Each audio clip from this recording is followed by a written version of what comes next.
welcome remarks. Who's going to give some welcome remarks. And after that, we'll get on with the simulation seminars themselves. Thanks.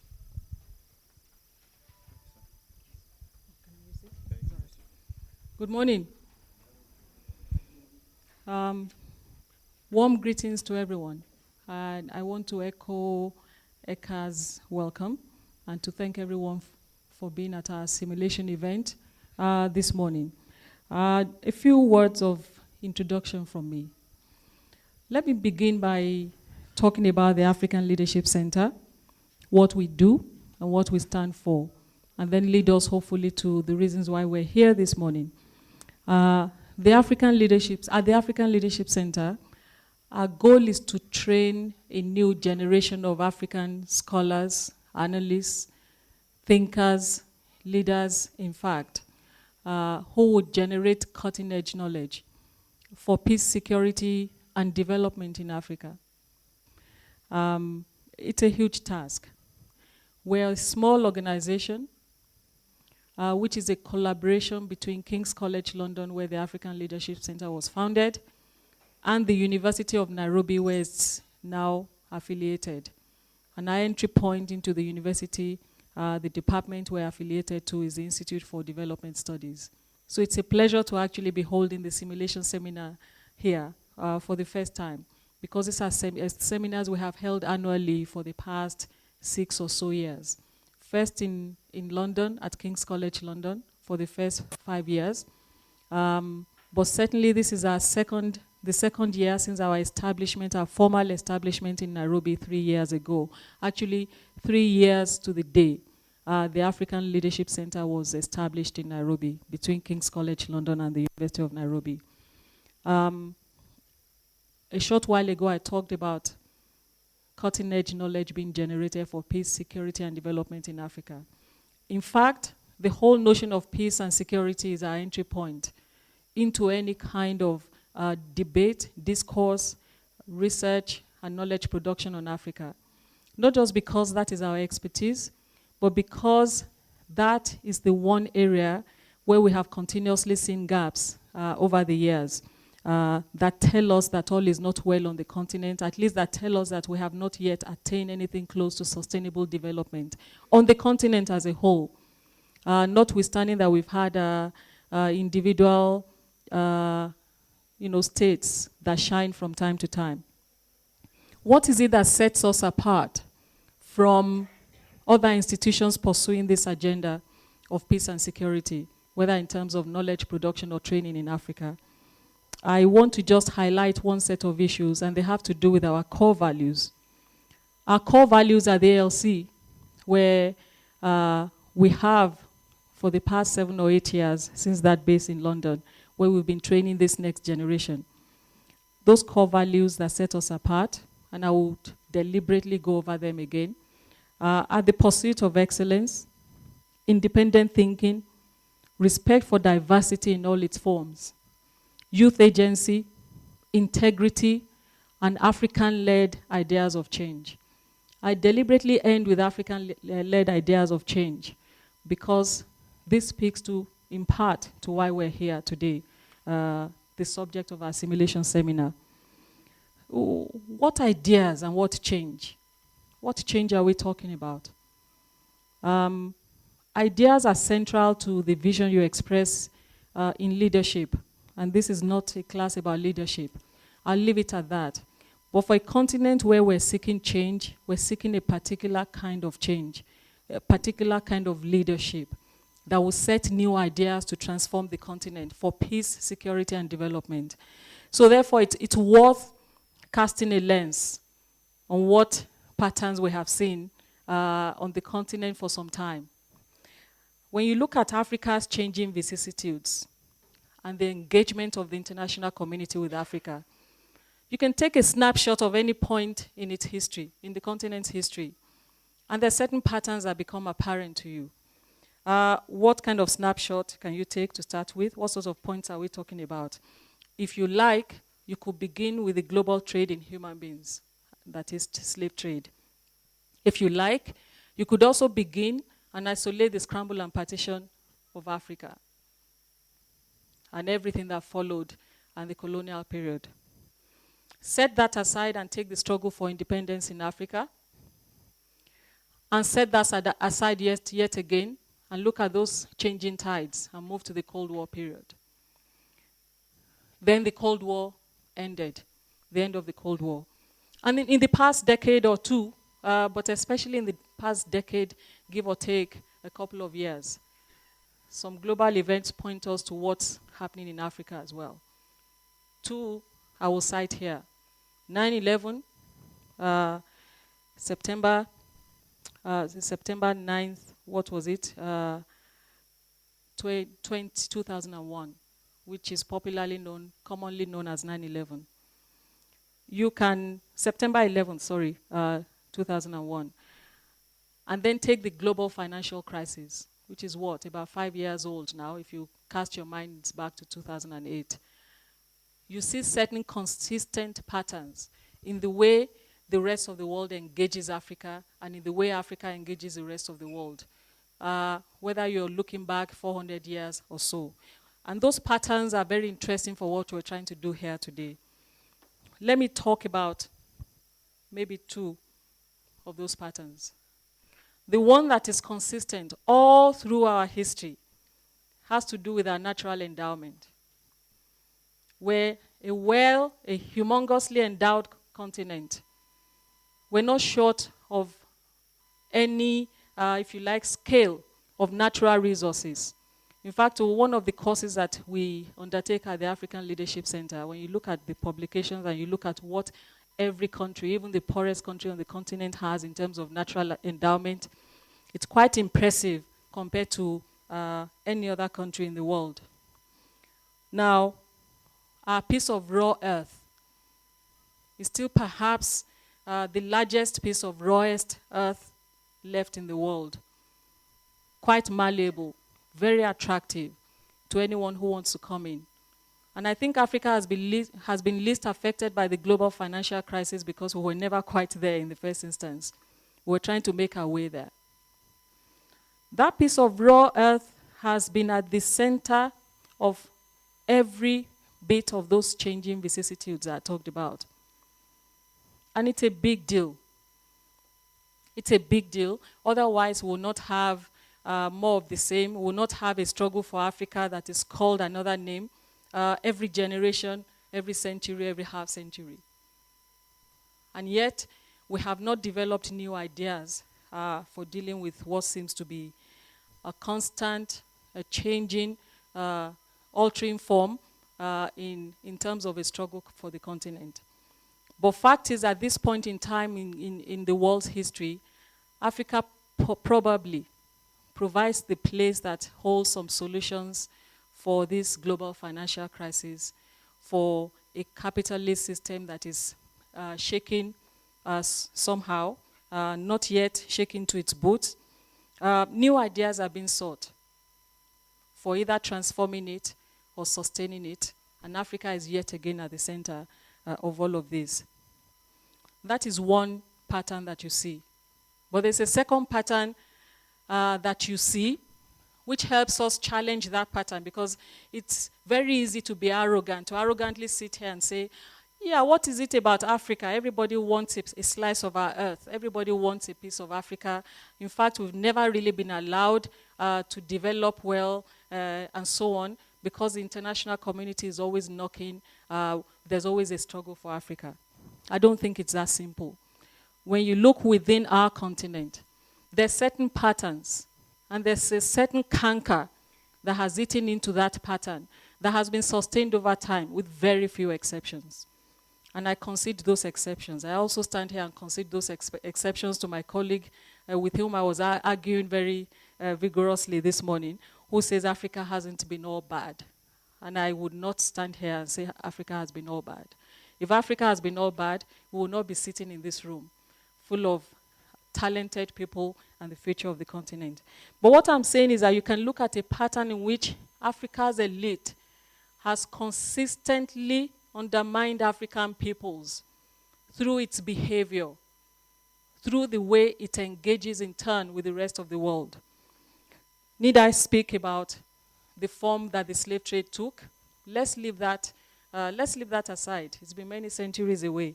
And some will say it doesn't really matter. But the historian in this room, Dr. Murunga, can begin to speak to that if he likes. We're here for a debate. And so to launch that debate, I want to especially highlight this African elite system and what it has done in connivance with the global elite to stand on the wrong side of history at different times. Opposing side, pitched on opposing sides with African peoples, the very peoples that they're meant to govern effectively on their behalf, on whose behalf they operate.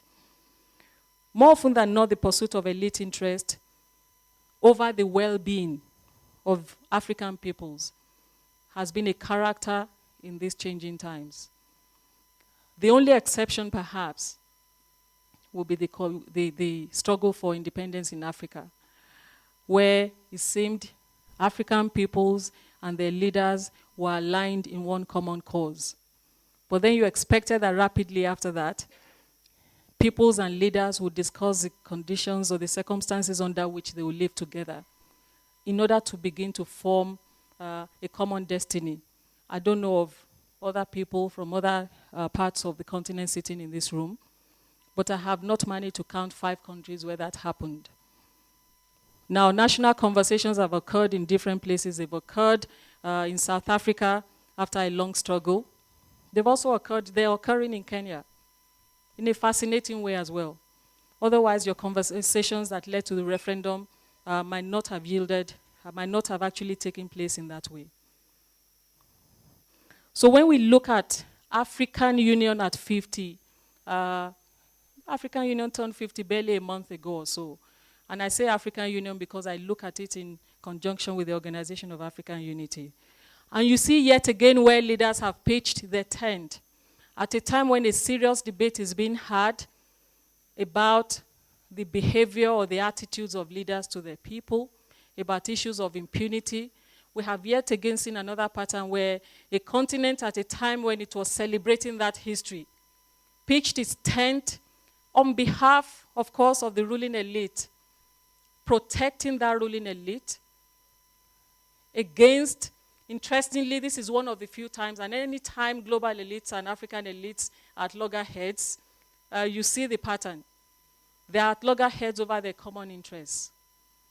So those interests are divided at this point in time, but yet again, there's no counter-narrative to match that says, okay, we are not actually in agreement with an external arrangement. But here is a clear alternative that we have every time to challenge impunity on our continent and to protect our peoples. I didn't hear that, but perhaps you did. But that's why we're here debating. That at this point in time, I find myself asking the question, when will African leaders stop being at war with their peoples, with African peoples? Being at war because I have not seen accumulation of any kind of development plan, of any kind of human security arrangement, of any kind of policy. I have not seen accumulation of that, into something that says, yes, every African now has a right to claim and to really proudly proclaim that their well-being is being taken care of. I haven't seen it in Nigeria. I haven't seen it in any part of Africa. I sit here in Kenya and I challenge people to tell me whether that truly exists, whether the struggle for the continent is not actually taking a new form, whether there's transformation. That is our challenge today. And on that note, I just want to welcome you and open up these debates this morning, and thank you for coming to the simulation seminars. Thank you very much. I will now call on Eka Ipe, who heads our fellowship programs and who would normally oversee this simulation process, to introduce the simulation itself, the idea behind it, and what today's simulation is actually about. Many thanks. Thank you very much. Thank you very much for that, Dr. Olanushakin. Okay, if I can ask the participants to please come up as well. If I ask our fellows to come up as well. Once again, I welcome you to the Africa Debates today. Just to provide a little bit of background, the ALC Africa Debates are an annual program of events that take place at the African Leadership Center in Nairobi in the summer, so during the month of June. And they also take place in the spring, so in the month of March, at King's College London at its Strand campus. So for instance, earlier this year, we held a series of debates looking at the recent events in Mali as well as in Egypt. So in a sense, these public events explore major issues affecting Africa through role-play scenarios and panel discussion. So we have our fellows of the African Leadership Center who are sat here now, come out and adopt roles of real-life actors on the continent and beyond the continent, but those that are participants in major events that affect the continent. And they're grilled by the audience, so take this as an invitation when the time comes to take them on some of the points that they make. And they are chaired by the distinguished journalist here, Desmond Davis. Desmond is a core mentor on the ALC fellowship programs. He has a long career in journalism as it affects Africa especially, spanning over 40 years. He's also the former editor of West Africa magazine. And so here, let me also give a little bit of background on the fellowship programs. Basically, the fellows here are participants on 2 fellowship programs at the African Leadership Center. The first one is the Peace, Security and Development Fellowship Program for African Scholars. And that program supports the building of capacity of junior faculty in African universities. And the idea there is that fellows come to King's and also spend some time at the ALC in Nairobi for the first 12-month period, getting training on peace, security, and development issues that comprises a master's program, a King's master's program, as well as mentoring sessions from our distinguished mentors at the African Leadership Center. And then, of course, the simulation seminar is a core part of that training. The other program, and in fact, the original program at the African Leadership Center is the Peace and Security Fellowship Program for African Women. And that program brings women at the beginning or mid-career stage of their professional lives to the ALC to receive training on peace, security, and development issues as well. And they spend time with us at King's College London as well as the ALC in Nairobi. They spend 6 months with us, and after that, they have a 6-month attachment period at institutions on the continent, so regional organizations as well as research institutions. I decline to mention that the fellows on the Peace, Security, and Development Program for African Scholars spend a 6-month attachment period with African universities on the continent after they spend their time at King's. So with that, let me move swiftly to introduce the fellows that we have here today. We have here Eric Nitunga Blanco. Eric is from Burundi. We also have with us Lalaina Randria Rimanana, who is from Madagascar, and Desmond, who I introduced before.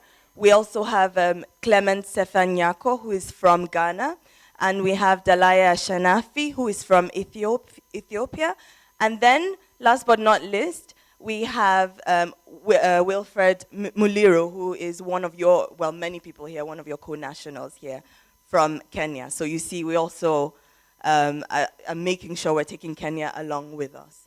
And also we have a lot of alumni dotted around in the audience. We also have with us another fellow who will be participating from the audience, Noon Ali Sharif, who is from Sudan. So Noon will also be participating, but she'll do so as an audience member, as I hope many of you will do as well. Okay, so with that, I'll hand over to you, Desmond, and we'll begin. Thank you very much.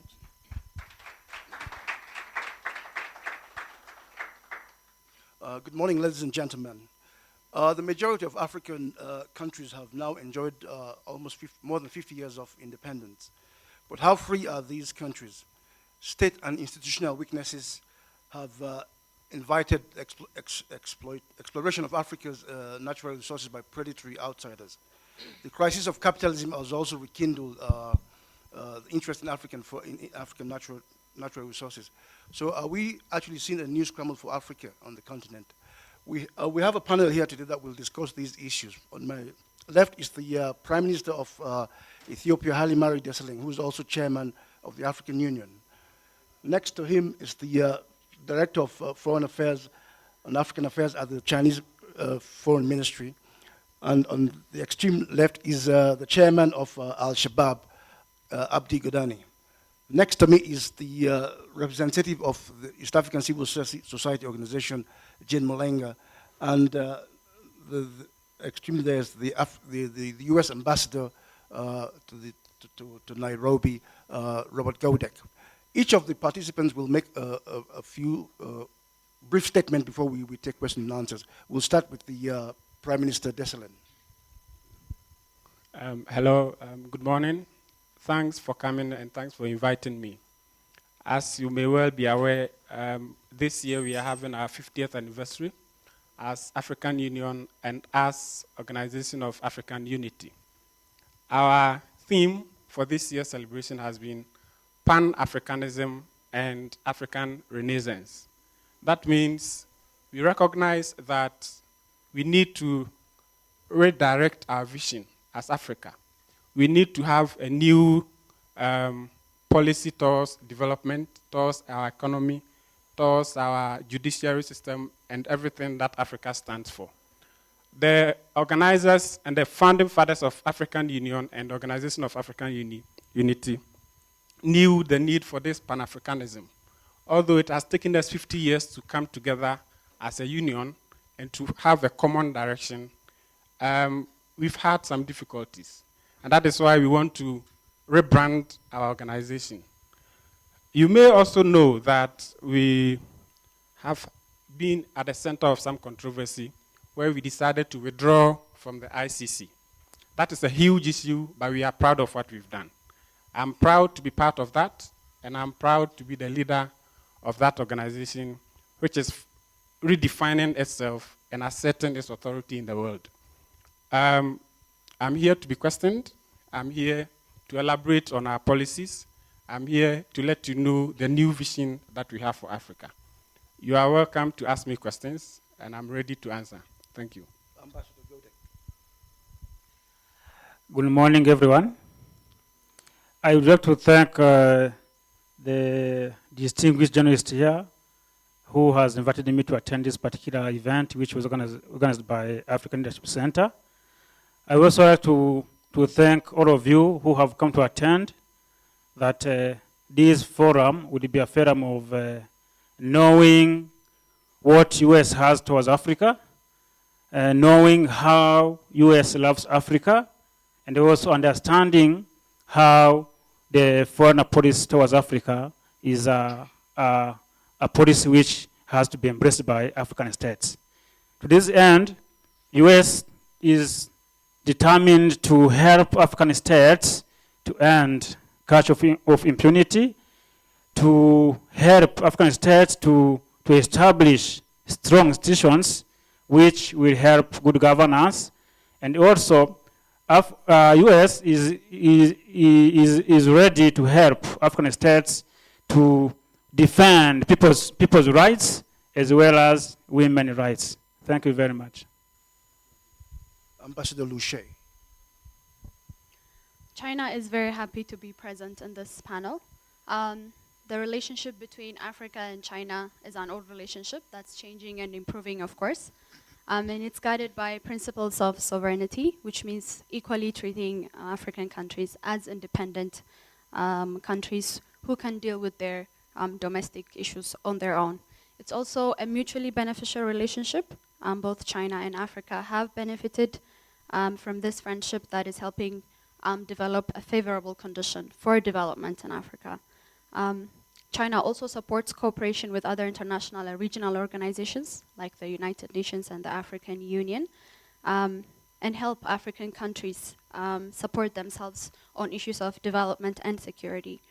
China sees Africa playing a very important role in development and in security, and China is very pleased to be part of that process. I'll be happy to answer any questions you may have. Thank you. Jane Nalunga. Thank you very much, Mr. Chair. Good morning, ladies and gentlemen. Thank you for coming for this particular event. We are very happy to be part of this panel because we think that it will be a good opportunity for the civil society to stand for our work. From what I heard now, all of the panelists who come here want the development of Africa countries. We all know that African countries need to reinforce their international negotiating in the global marketplace. So we think that from that, we need to get more unit, to get more, to be together, because there is a lot of things. There is the list of what Africa should do is long, but the common call of us is to eradicate the poverty and to give a decent life to all people. Thank you again for inviting us, and we welcome all of the questions. Thank you. Abdi Kubani, Al-Shabaab. Salam alaikum. I'm happy today that we have been invited to be able to let the world know what we stand for. But first, before I continue, I would like to thank our martyrs in Somali who bombed recently our enemies. And second, I would like to let the world know that we are not an international terrorist group, but we are simply a freedom fighter group. We are fighting for the stability of our brothers and sisters in Somalia and the wider continent. We are fighting for the protection of our continent and our brothers and sisters who are oppressed by non-believers from the outside world. We believe that solutions to Africa must come from Africa. Everything that is crafted from outside Africa and outside Somalia must be rejected by all of us. Even the London conference was a process that was crafted by enemies of our organization. So today, I'll be happy enough to let the world know that we have a common enemy, and that enemy is not within Africa. That enemy is anybody against what Allah has told us to do for the stability of this continent and our country, Somalia. Thank you. Prime Minister Desalegn, you've come up the African Union with a new plan to see Africa develop by 2063. How are you sure this will work? Because, I mean, we've had so many plans over the last 50 years. Thank you. You see, we are in a very difficult situation. Those who have been following me would notice that when I visited the Premier of China last 2 weeks, I was very passionate about a topic, and I did state an issue which I want to raise up here again. I said, you know, the relationship between us as Africans and our development partners is now changing. It has transformed from being one of vertical relationship to one of horizontal relationship. What it means is that Africa is now seeing itself as a partner in its own development, not as a subordinate, not as a recipient in terms of aid and all, you know. And so that transformation has also come about, not also because our economies are now being transformed from fragmented economies into integrated economies, where we are no more agrarian per se, but very industrialized, more or less. And that's our vision. In our Agenda 2063, it's not that we hope to be industrialized in the year 2063. We are launching it next year, and we hope to have a very formidable and integrated African economy. How can you talk about Western countries being developing partners when over the last 30 years, They and the banks have illicitly taken out $1.3 trillion from Africa. In fact, Africa is a net creditor to the rest of the world. Yeah, you know that we are making strenuous efforts to address some of these issues. And that's why we are trying to empower the African Development Bank and the Economic Community of African States, Economic Community of Africa, to be able to be upfront with addressing some of the issues of, let's say, money laundering, if you like, trade contracts in which African countries are being cheated. But you see, the African Union in itself cannot address these issues.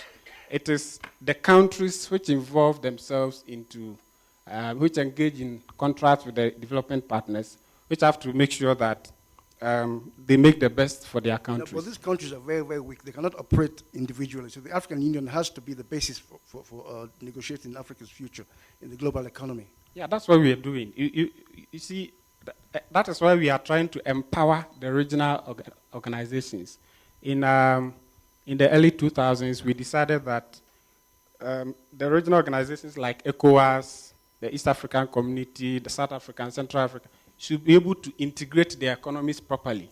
So that when that is done, it will be easy to integrate all the economies on the African continent. I think ECOWAS has done so well, and we commend them for that. We are looking forward to other regional organizations having integrating their economies well, so that when we merge it together as Africa, we can now talk. But as African Union stands now, we are really handicapped in terms of having a common agenda in economic terms. Ambassador Lucia, is China the new colonizer of Africa?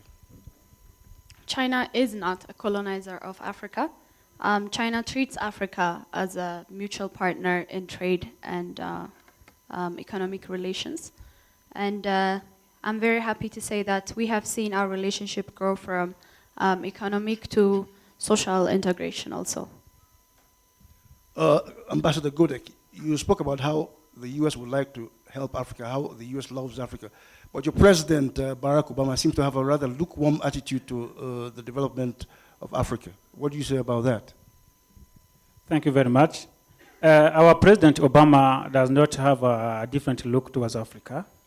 As I said earlier, is that we have set our plans to help Africa, first of all, to have strong institutions which will help African states to have good governance. And that good governance it will accommodate people's rights. So in other words, my president does not have a different look towards Africa.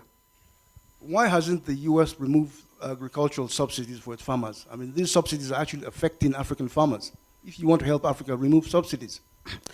Yeah, thank you very much. As you all know that last month I took a tour towards northern part of Kenya, where I spoke to Governor Ruto in Nani constituency, whereby it was about agriculture. So in the US, we have not refused. We are in the process to allow that, what we're saying, to happen.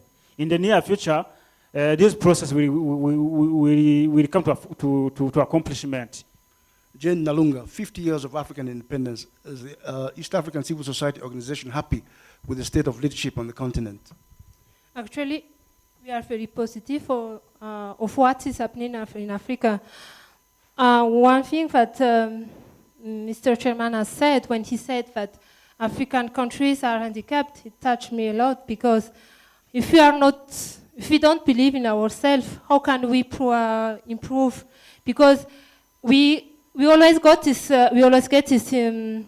this feedback that African countries are weak. African cannot do a lot. African can move on more than third countries. We think that we have to stay positive. And the representative of Al-Shabaab, when he said that solutions should come from Africa, we agree, but we don't agree that it should come from violence, because violence will not solve anything. And again, when Mr. Ambassador said, when he said that we need a strong institution, it's true actually, but we think that in addition to that strong institution, we need strong people. And this is what we do. We work for education. We promote education across the continent because, as I said, we need to believe in ourselves, so we need to get self-confidence. So we think that for the next years coming, we'll get more promotion of Africa. Thank you. Abdi Godani, everyone on the panel seems to be thinking positive about Africa, but Al-Shabaab is not. Why is that? Maybe you'll define what you mean by Al-Shabaab is not thinking positively about Africa. From my opening remarks, I said that the best solution to our continent must emanate from Africans themselves. And even the civil society has, to some level, reminded you about that. But I would like to say this, that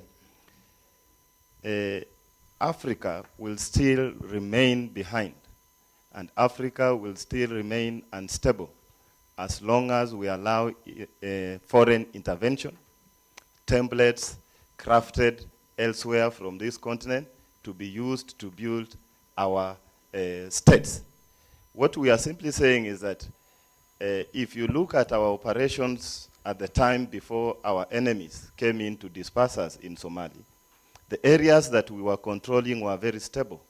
That under our Islamic Courts Union, there was order. People trusted us very much. We were even presiding over commercial issues, marriages, until when the enemies of Africa joined together with our closest enemy, Ethiopia, to come invade our country. And now you can see the chaos that are in Somalia. So for Al-Shabaab, we believe that there is only one mode of achieving stability in Africa and Somalia, and that is through the constitution that Allah has given us, the Sharia law. If we all follow that, then there will be order within Africa. Yeah, ladies and gentlemen, please feel free to ask questions. Yes. Okay. Hello, everyone. I'm Professor Mutua from the Kenyan Human Rights Commission. I just have a comment here for the AU gentleman. I think the AU is just a club of dictators for dictators and by dictators. I mean, nobody with a common sense will think that the ICC is in a race hunt against the African leaders. Maybe because in the last 50 years you've been committing all these crimes against your people and you've been getting away with it. And I mean, like, come on, nobody forced you to join the ICC. You joined willingly. And now when it started taking you account to the crimes that you're committing against your people, you want to get out of it. Thank you very much, Professor. I think when we decided to withdraw from the ICC, we were very specific about the reasons why we were withdrawing. One of the reasons being that people like Tony Blair and George Bush have committed all kinds of atrocities in Iraq without any justification, and yet they walk free without being summoned to the ICC. People like al-Bashir, who are actually committed to ensuring stability in their countries. People like Uhuru, who only took part in civil demonstrations in their countries, have been summoned to ICC, and we find it quite unfair. I mean, it appears to us that there's some kind of witch hunting going on, some kind of renaissance of racism, and we are not comfortable with that. We are not saying al-Bashir or Uhuru, if they are really found guilty, should walk free. But we want to ensure, even the ICC recognizes, that people could be summoned to the ICC only when internal judiciary systems are not functioning. Kenya is a sovereign state with a formidable judicial system. Sudan is a sovereign state, and al-Bashir is doing what he can to make sure that order pertains in the country. That is what we are looking at. We are not just interested in punitive forms of punishing people. We also want to adopt the reformative system whereby people are really punished, not just for the sake of punishment. Why do you call them to ICC when there are systems in place to ensure that things work out. In fact, we are also trying to restructure the African system of justice, to have a common system to try some of these things which countries cannot try. But as it stands, we are being witch-hunted, and we are not going to tolerate that. Thank you. Thank you very much, Mr. Chair. I think you have surrounding you some of the most woeful. I'm sorry, my name is Salamatu Abioye. I'm from the West African civil society movement that works actually on behalf of women's equality. Please permit me, Mr. Chair, to just address certain questions to some of the disgraceful people that are sitting on this panel who claim to be acting for Africa. Chief amongst them really is the head of the African Union. Will you call the speaker to order, please? To use decent language. I thought you just said you were standing for African peoples. So you do not like to hear criticisms, again, which explains why you took the disgraceful decision that you took last month. Anytime you and the members of your club are challenged by your people in any way, you look for a way to put useless systems in place that have no effect. This time around, on the occasion of the 50th anniversary of the Union, you were not thinking of your peoples, but you wanted to protect your spaces as African elite at all costs. And you took that disgraceful decision. Are you not ashamed of yourself, Mr. Chair of the African Union? Your country has tried to do well through certain things, but there are question marks even around some of your own policies, regardless of what your predecessor did. My point, Mr. Chair, is that they did not put in place an alternative system that is talking about. They are trying to, and yet they condemn the only other system that exists that can allow the rest of the world to hold you into account. I think you are a disgrace to that system, to your people. I'm sorry, I'm not here. Excuse me. I'm not really going to allow her to finish. No, excuse me. I will leave you and go to the Chinese. I'm not going to answer the question. I will leave you and go to the Chinese, who say it is mutual. What is mutual, Ambassador? What is mutual? But this is a new scramble for Africa. Now, Shabab, you're talking about freedom for those people. Can you not purchase the loyalty of your citizens through non-violence? Why can you not purchase the loyalty through non-violence? Thank you. Prime Minister. Unfortunately, the young lady there really was. Madam Salamatu. And thanks for your forthrightness. We understand your difficulty. If you think like people who are acting along certain lines to undermine Africans, then I can understand you. These people who sit in the ICC have an agenda. Unfortunately, I don't want to sound very,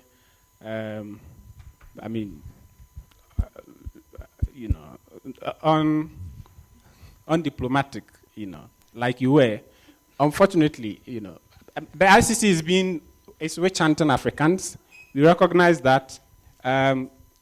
Al-Bashir and Uhuru are the typical examples you mentioned.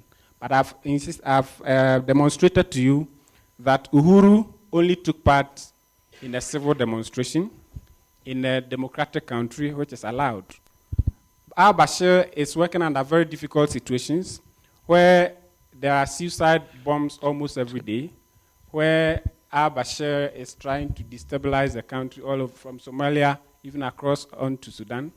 And under the circumstances, there's not much he can do than to... Well, killing his own people who are going against the norms of the country.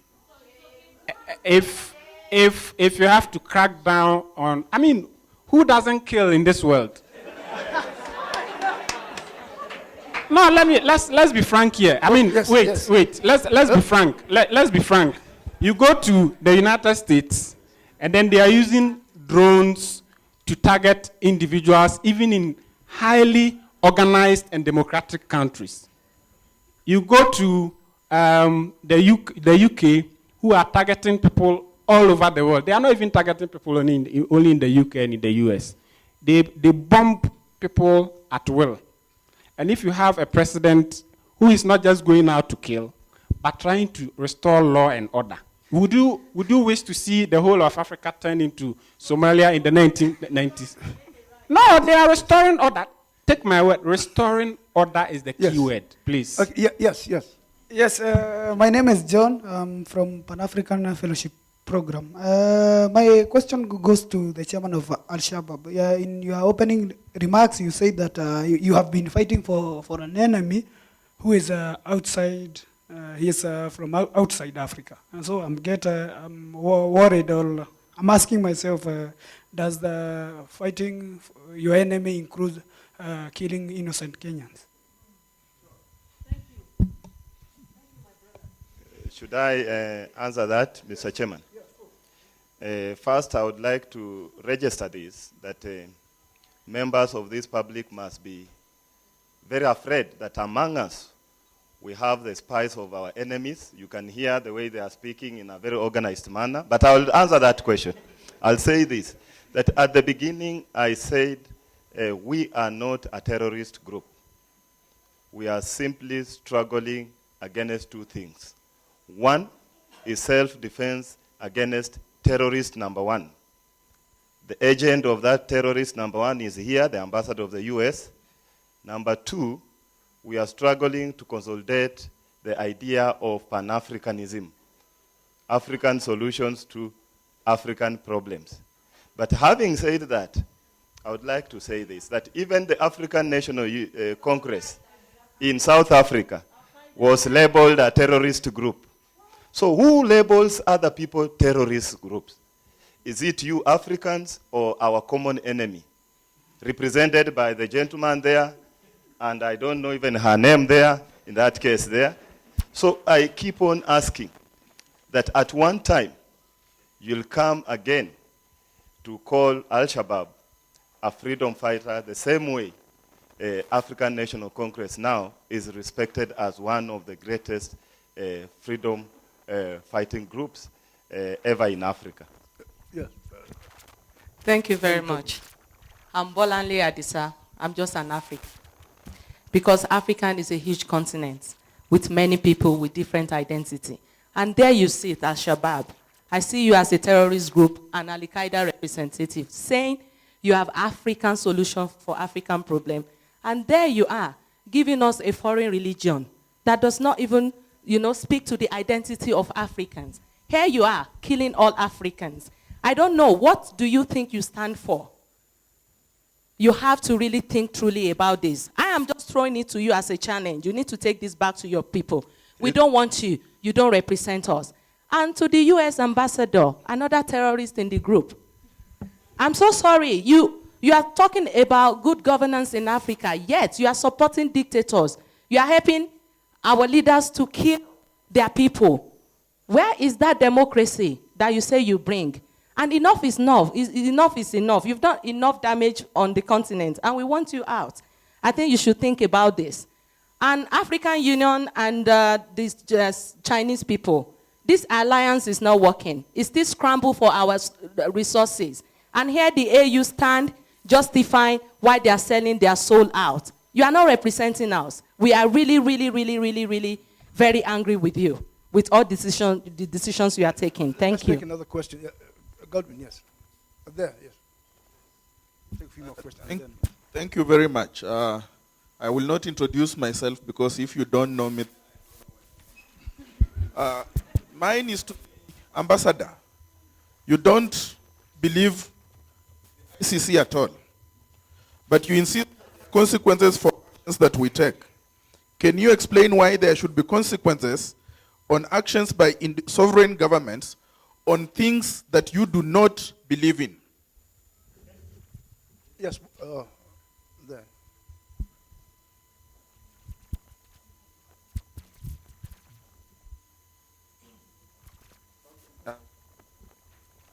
Thank you very much. My name is Anthony Chidemba. I'm from Nigeria. My question goes to the U.S. ambassador. Over the last few regime, we know of Bill Clinton bringing the AGOA to Africa, Bush, as bad as he was, brought PEFA, the Presidential Emergency Plan for Aid and Relief.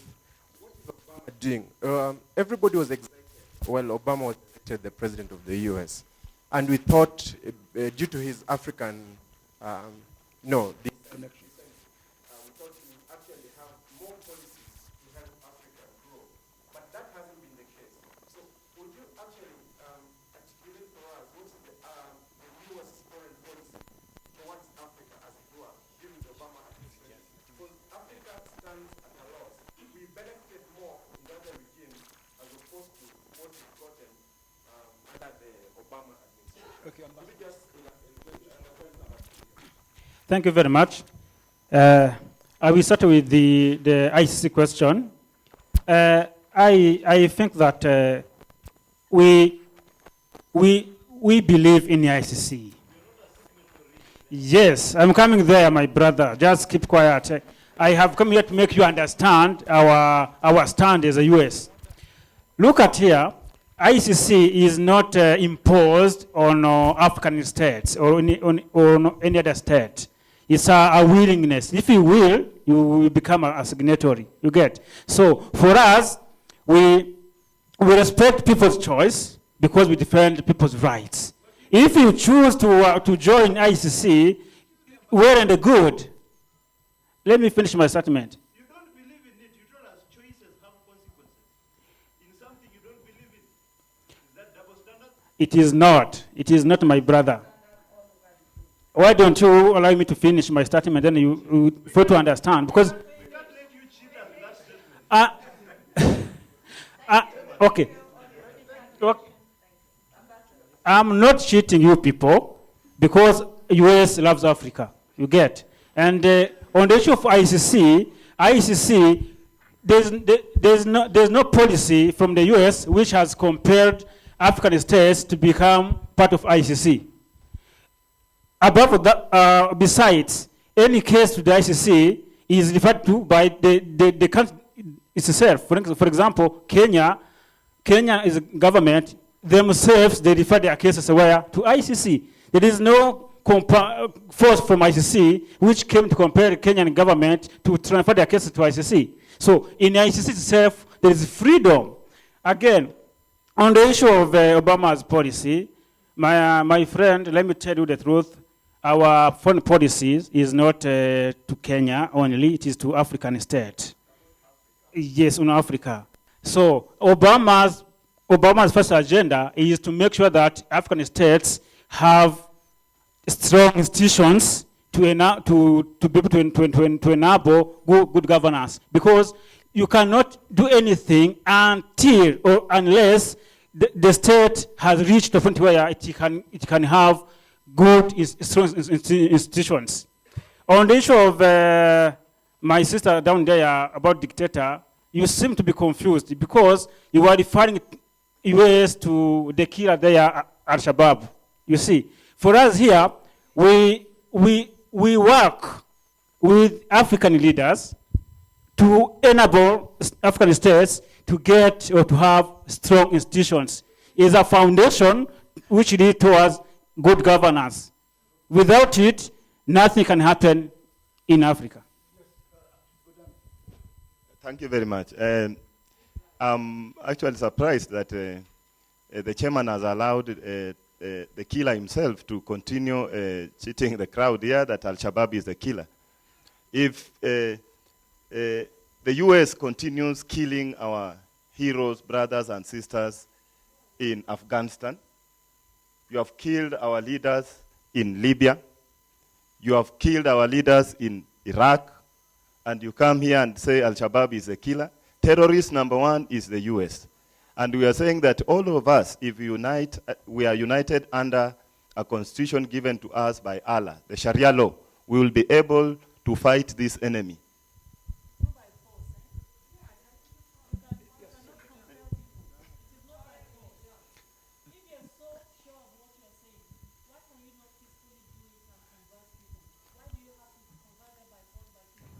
Our constitution, the Sharia law, is very clear, and whoever goes against that, the Supreme Allah gives us permission to deal with them in any way. But well, okay. What we are saying, yes. My question goes to the Chinese representative. Your policy of non-interference in other countries. You're part of the dictatorial UN Security Council that passed an arms embargo on Sudan.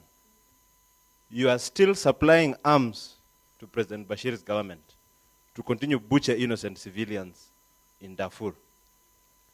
On the issue of scramble of Africa, what's the difference between you and the much vilified Western countries? When you bring for us jailbirds here in the name of staff working to construct roads, what are you helping us? What's the difference between your investment policies and the West as we keep on scrambling for our resources? Thank you. Yes, Ambassador Luche. Thank you for that question. I think the Scramble Africa has come up a lot of times, and I would like to address it. There is a big difference between the Scramble for Africa and Chinese relationship with Africa. The Scramble for Africa, when Europeans were taking resources, they did not bring back anything. Our relationship with the African countries is based on economic benefit. We, of course, we benefit from the resources of African countries, but they also benefit from the loans that we give them to develop their own country. So I don't think it's fair to compare our relationship with Africa to the Scramble for Africa. On our policy of non-interference, of course, as you have heard, our new leader also has affirmed that policy again, that we will continue with our non-interference policy in African countries. African countries can choose their development path, their human rights path, their democratic path. No country has the right to impose that on them. We have seen that in the past. Sanctions and twisting hands does not work, but we try to follow the diplomatic way of encouraging African countries to deal with their domestic contradictions. And we will continue with that policy. As for the Darfur issue and our supply of arms to al-Bashir, I think that's over-exaggerated. There are over 10 countries that sell arms to Sudan, and I don't know why people are focusing on China. This is an international peace and security issue that needs to be addressed with the UN. Yes, David. The question is, what has the AU done so far to Africans? Because someone can ask, AU has always been so slow to act to major conflicts in Africa. Plus, it's just, as my friend said, it's just a bunch of dictators who are just selling African sovereignty and their resources to the West, to the East. So what have they done so far? Then, to the Chinese, is the relationship really symbiotic, as you say? Because I can give you a fact, like, last year, Kenya exported 5 billion worth of goods to China, but in turn, imported 117 billion worth of goods to Kenya. Is that really symbiotic? Yes, and also, Luche, Chinese foreign direct investment in Africa is just $10 billion, which is not much. I mean, the greatest Asian investor in Africa is Malaysia.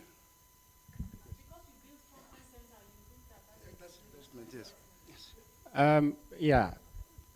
You are interested in knowing what AU has done so far. I've already admitted that we've had difficulties in the past 50 years. And that is why we want to redefine our entire system. You know, if you really have been following us, you realize that we have a long-term agenda of having an African standby force to respond to conflicts, so that the issue of Libya, where NATO had to bypass AU to do all kinds of chaotic things in Libya, will not happen again. I beg to differ. And but because of the legal instrument we are trying to build, because of logistical difficulties, we have what we call the African Immediate Crisis Response Capacity Unit, which is now trying to mobilize as quickly as possible when there is an emergency. And so we are getting there. We are not there yet. We are not saying we are a perfect organization.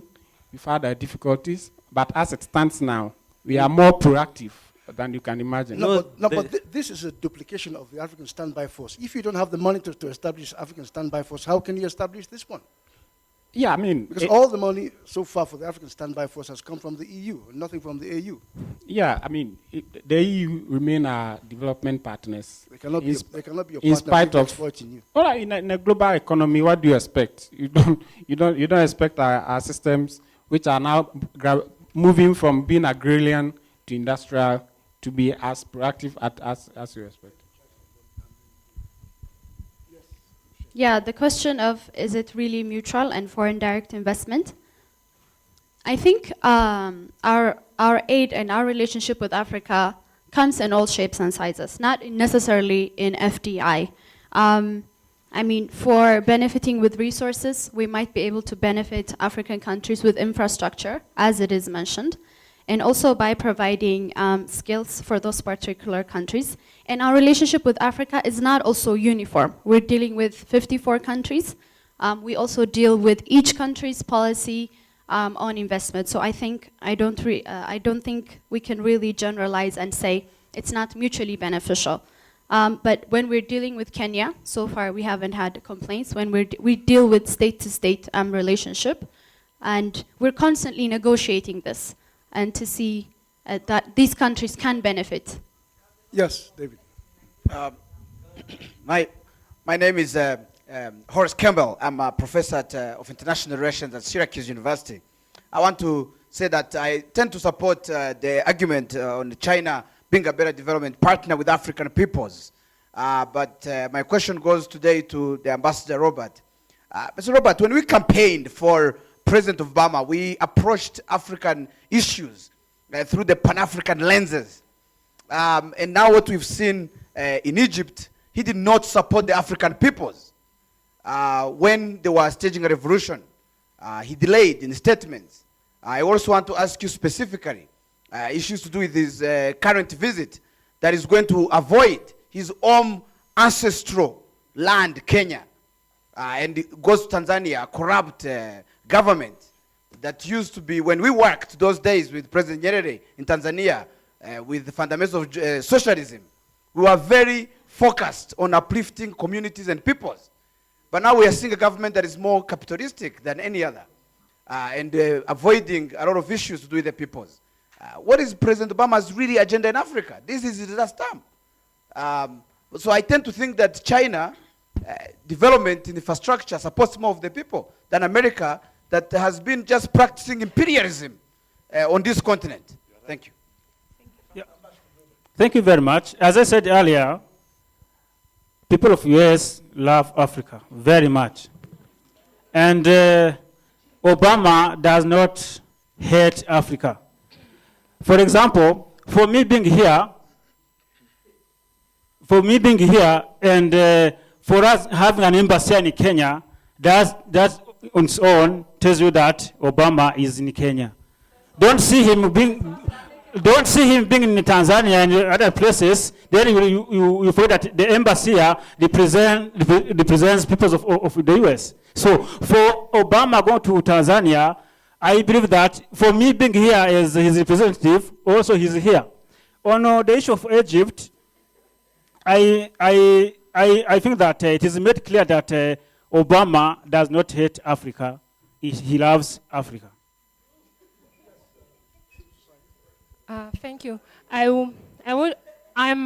agree with all the critical views which come from the audience, and I will support all the ideas about how is Africa nowadays and what did the African Union do since 50 years, and the US ambassador who is keeping to say that they love Africa.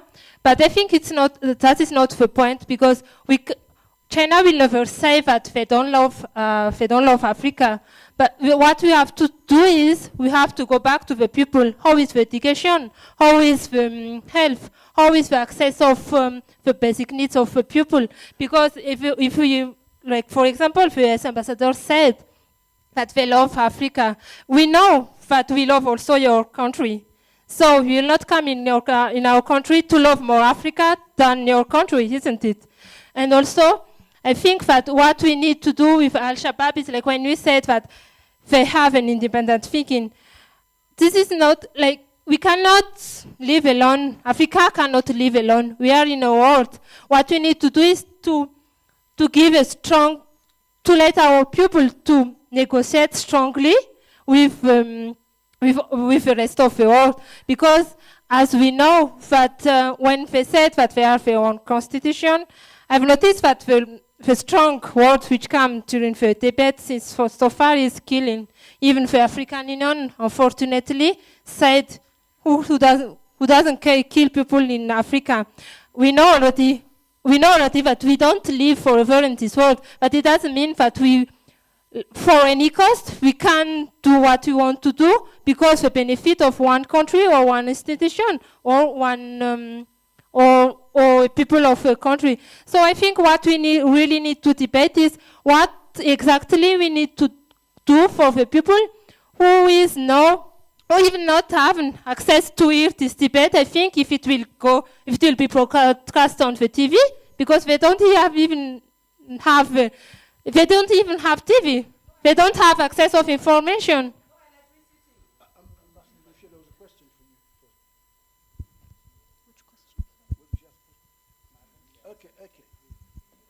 Yeah, thank you, civil society. I think let me make this point clear. Well, I think she recognizes that I'm referring to her, please. I think I need to make one point clear. It is not in the interest of the African Union to see people die in Africa. It is not in the interest of any president to see people die in Africa. But when there are difficult situations to deal with, there's always what we call collateral damage. There would always be side issues, which are just at the periphery. The main issue is to see that there are systems in place. And I want to reiterate that al-Bashir has not set out to kill his people, because who else will he lead? Uhuru did not set out to kill any people in Kenya. He was responding to situations. Al-Bashir is responding to situations. We are not saying we are not saying bad things to go on. But when things happen, let's put it in a broader perspective and see if you take al-Bashir. Now, you see, if you put pressure on people like this, like people put pressure on Gaddafi and Gaddafi is no more. People put pressure on Saddam Hussein is no more. Now, when these people leave, you set in place, you open a Pandora box which needed not to be opened. If you take al-Bashir out, you can imagine how Sudan may turn out to be. Just like Libya is ungovernable, Iraq is ungovernable, Afghanistan is ungovernable. That is not what we want to see in Africa. Please, don't let the US and the UK dictate for you people, please. Yes.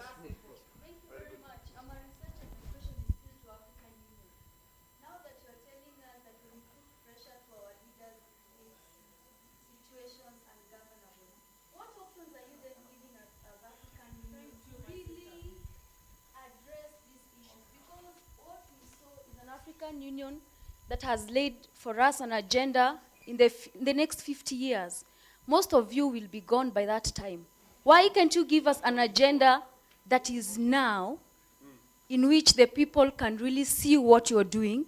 And secondly, if you talk of the case of Bashir, you're talking of the case of Kenya, does it mean that at the same time when we had crises in Chad, in Central African Republic, in DRC, their people were not as important as these other heads of state? Okay, thank you. Let me start with the agenda for the next 50 years.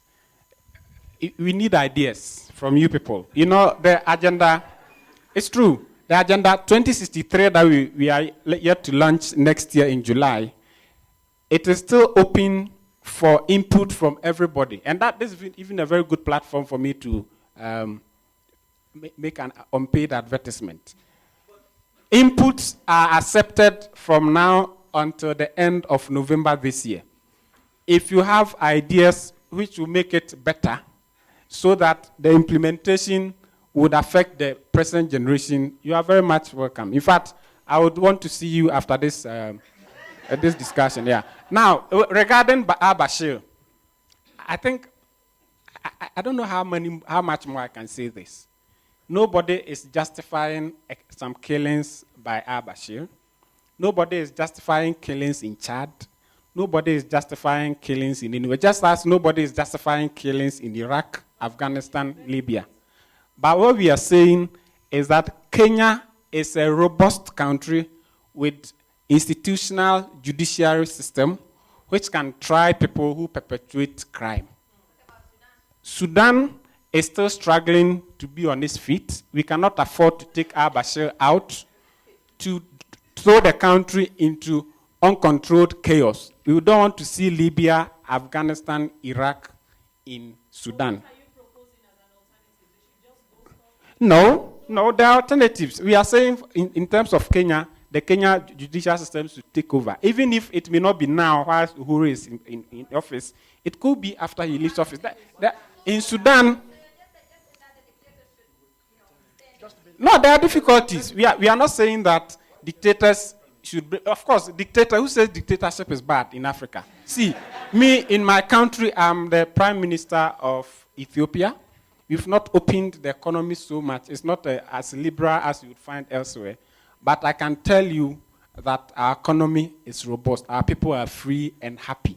We are dealing with economic issues. We are dealing with poverty. And that is what we want to see in Africa. Not just you open some kind of liberal system and people talk by heart without working towards economic development. Please. Okay, yes.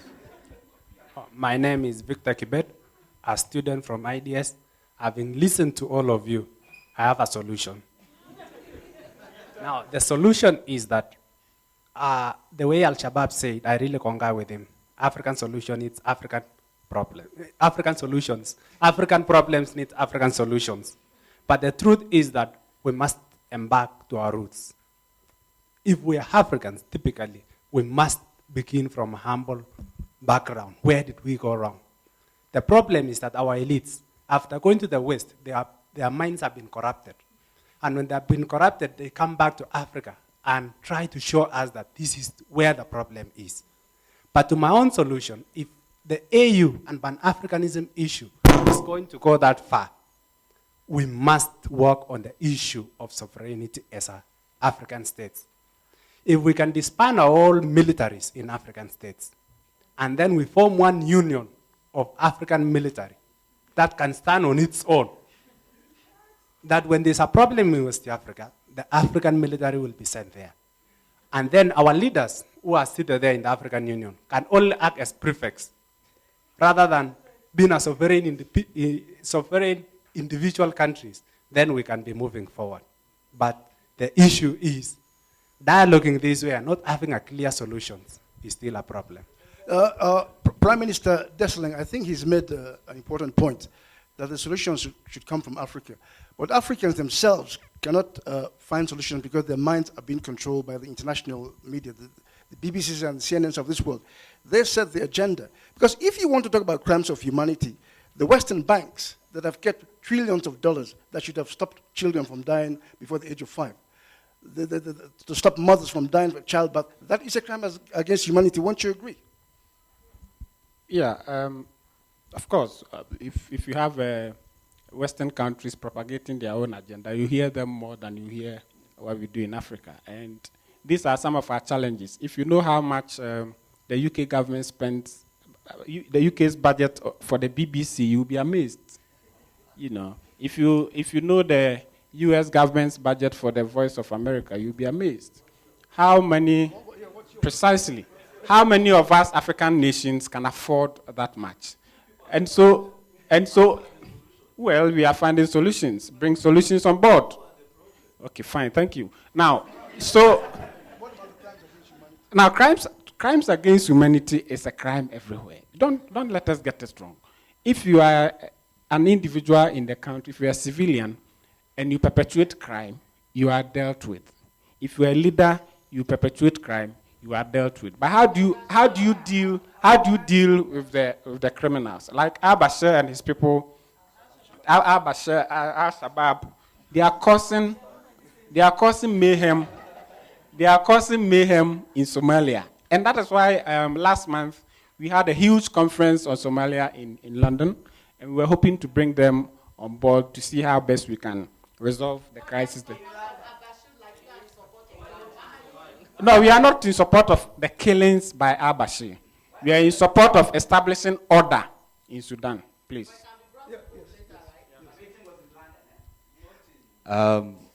I think I have the microphone. Thank you. My name is Ruigi. I'm a son of Africa, and really want to take a shot at China. But before I do that, since everybody's on to the African Union, I think I will go there first.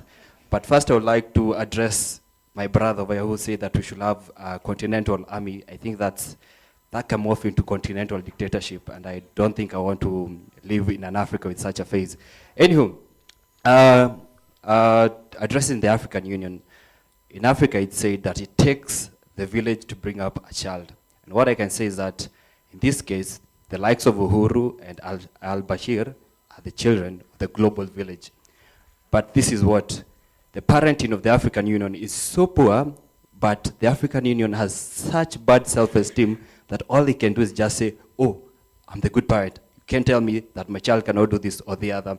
So it's about time the African Union got its act together, told the statesmen that represent the African states in the African Union, this is what you need to do about this or the other. Now to our beloved China, in the spirit of mutual respect and recognizing the sovereignty of the African states, you say that we have, what do you call it, mutual? Symbiotic relationship. But this is what I can say about how trade has been inspired, trade inspired in China has been happening with the African continent. You're pretty much capitalistic and greedy to the point of not wanting to know how did they get that commodity to sell it to us. So you don't really care if, for example, it's diamond. You won't really care how many villages had to be scorched to the ground for the diamonds to make it to China, and you want to say you're just respecting our sovereignty. That I do not agree with. Thank you. Yes. Yes. In terms of having a continental African force, that has been our vision since 1963, to have a common and integrated African economic and political system. And that is what Pan-Africanism has been all about. Unfortunately, we've had difficulties, and we are trying to see how to, I don't dispute that, they are gatekeepers. Unfortunately, while we try to open up the African economy and the African system, our foreigners and foreign development partners are trying to reinforce our borders. And that is what the scramble of Africa has been all about. Unfortunately, we've not been able to overcome that. But we are working towards that. The African standby force will deal with all that when the time comes. But don't let us dwell only on al-Bashir and the ICC. In fact, the vision for the AU is wider. In our preparation for the Agenda 2063, we are looking at gender issues, we are looking at youth issues. In fact, if youth issues are addressed, the young men and women who are taking arms in the al-Shabaab camp will no more be doing that because they will be much more empowered. We are looking at economic issues, security, judicial, everything. So let's put our ideas together. When all these developmental issues are sorted out, the issue of security, the issue of who should be tried and who should not be tried will be sorted out. So let's look at it from a broader perspective. Thank you for that comment. What I can say is there's no point African countries sitting down on their resources and not benefiting from it. And China provides that opportunity for African countries to benefit from their resources. We deal with states and we deal with leaders. So when we're signing our agreements, we sign with states that we hope benefit their people. Yes, we care, but the way we approach these countries is not by invading their sovereignty, by invading their country. We take diplomatic solutions. We put pressure on African countries to discuss their domestic contradictions, to... Oh, okay. For example, a lot of people like to comment that China was supplying arms to Sudan, specifically to Darfur. But China has been contributing peacekeepers, has contributed engineers and skilled workers for the hybrid mission in Darfur. So China has its own policy of approaching these issues, and this is what we will stick to. Yeah, Ambassador Godek, I think Ambassador Luche is correct. I mean, Western companies, in a big way in the DRC, they thrive. In fact, Western companies thrive on conflict in Africa because that's where they can easily get the natural resources out. Because all our mobile phones are made from coltan, which is got from the DRC by these Western companies that are thriving on conflict in Africa. Is this Al-Shabaab here? You know, I'm scared. I'm scared. Here we have a killer, and maybe his people are coming here bombing us. You are not killers. We will restore. So, what I can say is that regarding the DRC issue, we are not there to extract to get oil. What we do, we are trying to help DRC as a country to, first of all, to restore stability. Then thereafter, to help the country establish strong institutions. Yeah, what on the natural resources, our policy does not, at the moment, does not focus on natural resources. We focus on helping DRC having. Come again? In the DRC or in Africa in general? In the DRC, if we don't see what we have achieved, I'm so sorry. For example, we've tried to stabilize the eastern part of DRC, whereby the rebels are. So far, people are experiencing some kind of peace. So from there, we'll move on to help DRC get institutions which will help good governance. My question is to the Chinese ambassador. My question is to the Chinese ambassador. What's your criteria for recruitment? We hear that some of the people you bring in are thugs from your provinces. How credible is that? And also, when you say that you're here to benefit the whole, you have the interest of Africans at heart. We don't benefit from you. The people you bring here don't even know English. We can't communicate with them. They've set up businesses here. We can't do anything. We can't. Our young men cannot and women cannot work in the construction firms they have here. So how are you helping us? Thank you for that question.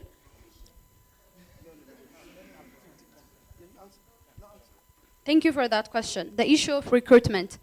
We have more than 1,000 recruiting companies in China. So when China is dealing with Africa, it's not. We deal with Africa in different ways. So we have legal skilled workers. We also have illegal skilled workers that go to Africa to work. These companies that recruit have a government standarded recruitment criteria, and depending on what kind of work or depending on what kind of project that they're working on. So I can't really be specific to say that this is our uniform policy. It really depends on the country, it really depends on the project, and it really depends on that particular thing that we are doing.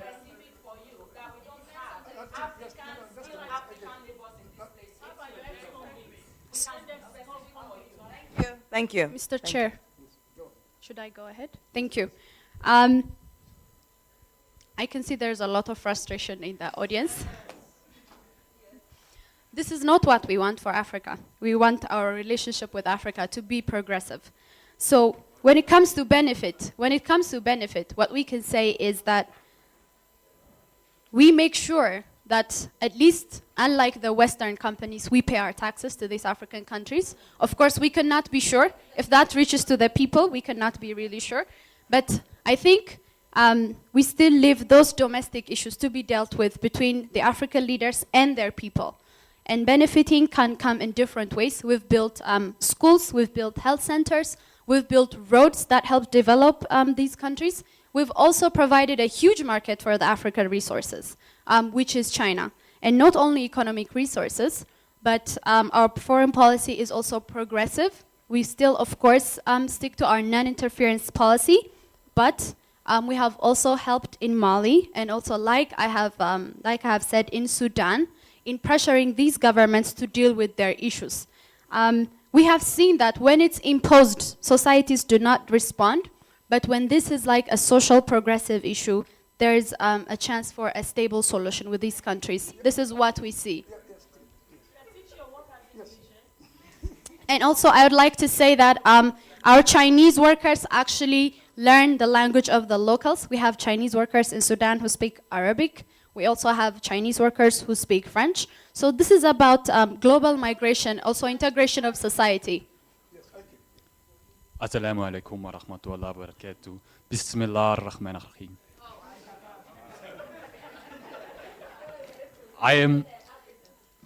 My name is not important, as we have members of the CIA among us.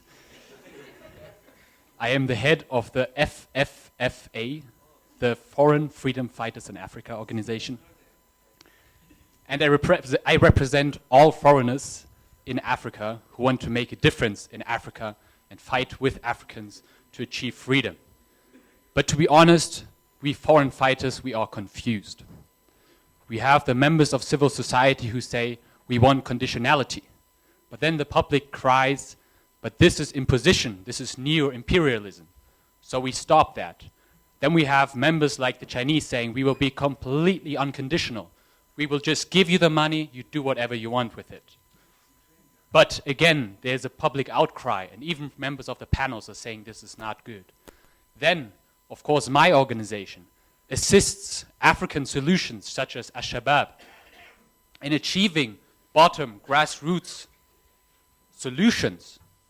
But then there come such counter-terrorism movements as from the US, supported by Kenya, by Ethiopia, and again kick us out. Even our own brothers, and I'm accusing you, my brother Al-Amriki has almost been killed by Al-Shabaab, not by Kenyan Defense Forces, in April in Somalia.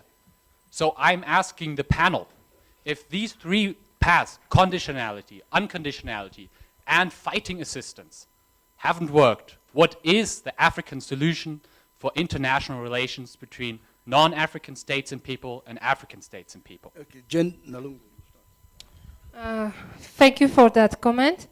As I said previously, what we need to do, you gave already the solution about the negotiation when we said that we have to be very strong on the negotiation. And we think that what we need to do also is to be very careful. To be, again, as the tools of foreign countries, because here, when I'm sitting here, I can hear all this frustration from the audience.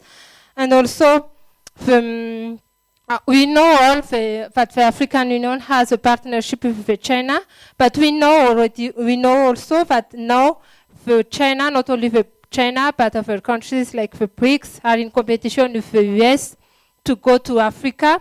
So our suggestion to make us stronger is, again, to always together, to be together, and to fight for Africa, not to go separately. As the Chinese government said, they want to target each country because they know that the country is weak.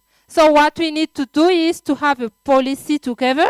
We have to build a common policy and to negotiate in the market together, not for each country. Thank you. Thank you. I'd like to react on that question. As you said about counterterrorism. As in the US, we cannot allow any state or any place to become a terrain of Al-Qaeda and Al-Shabaab, so that which they use to launch attacks on us and to the whole world. Our vision to help Africa is to allow them to have security So that is why we will always fight, expel any ideology which is there to impose their values, such as Islam. The way the killer there is said that the Sharia, whatever, might be imposed on the whole world. That one, you cannot allow it. That is why we will keep moving forward until we bring you people at the negotiation table to get solution in a peaceful manner, not in killing people. Prime Minister. I think I must reiterate that although we are looking for a diplomatic solution to the problem in Somalia, and we would want to engage Al-Shabaab as much as we can, Al-Shabaab still remains a threat to the stability of Africa. That point should be made clear. It doesn't mean that we cannot engage with them, and that's why the African Union represented itself in London on 7th May and all that. Now, when it comes to individual countries and their relationship with the world, the AU is a toothless bulldog in that. We don't have the proper legal instrument to be able to lead individual countries into signing contracts, into doing all kinds of. When the regional organizations that we've empowered so far are supposed to be doing that, and that's why sometimes I commend ECOWAS a lot, because they have some structures in place to the extent that even when a country in the sub-region enters into a contract or import goods, some percentage of the duty goes straight to ECOWAS accounts, which is what we want to see in all the other regions, so that in the end we can integrate all the economies and probably all the political systems in Africa. And in the next 50 years, we may not be sitting here talking about individual countries and their failures, but we may be talking about a united Pan-African system. The question was about African solutions to what is happening in Africa, and China cannot speak on behalf of African countries. The African solution is found within the African countries and their people. First, I would like to, before I forget, Brother Kibet, our doors are very open. We are recruiting fellas. You can join us.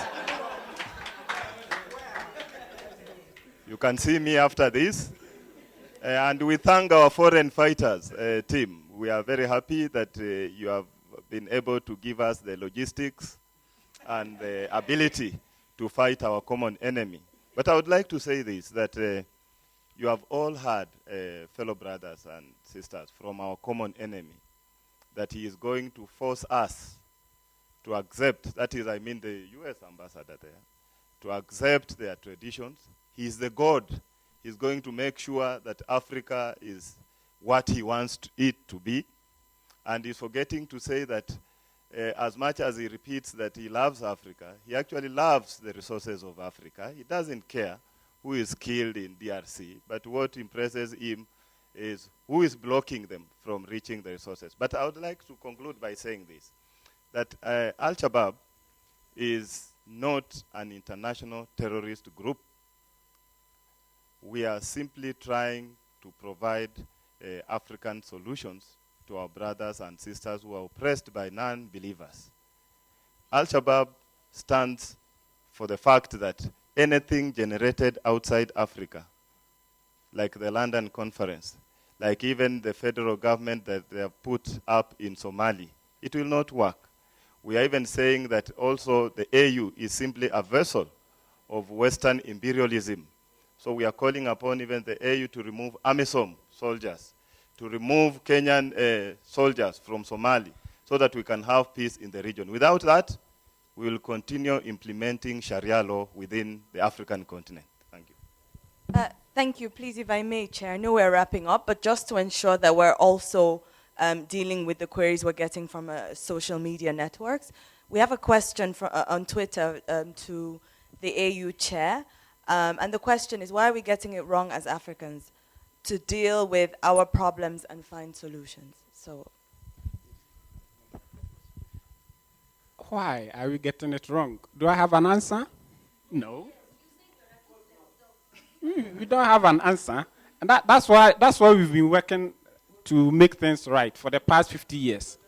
Our target for the past 50 years, the target, precisely, that's why I gave the theme for this year's celebration, Pan-Africanism and African Renaissance. What does it mean?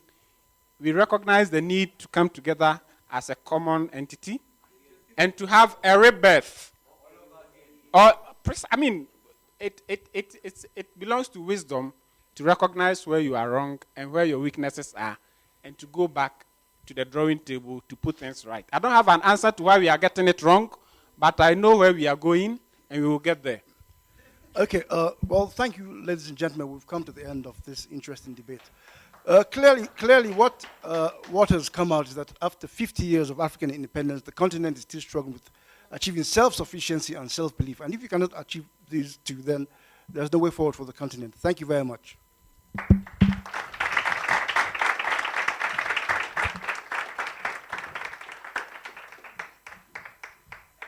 Can I say a big thank you to everyone for joining us today. It's been a great pleasure. As was said earlier, it's been a very special pleasure to be here at the University of Nairobi, one of our very core partners at the ALC. So that's fantastic. Excuse me, sorry. As I said before, this is annual in Nairobi, so this happens every June. So I do hope we'll see some of you, well, most of you here with us again. Let me also note we have a lecture this afternoon. I think I'll get someone who has the exact details of where that's being held, just to see if you can join us. It'll be a great, great pleasure to have you there as well. Professor Amina Mama will be speaking on that. Sorry?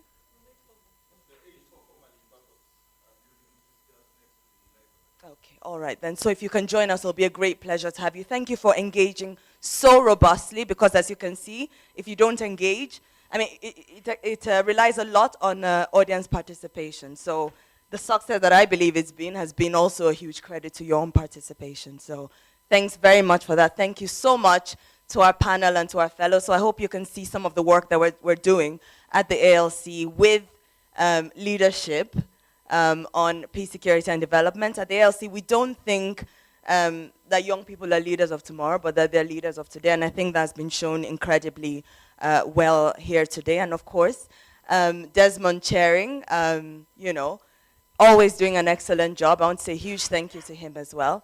Thank you all, and hopefully we'll see you this afternoon. Thanks.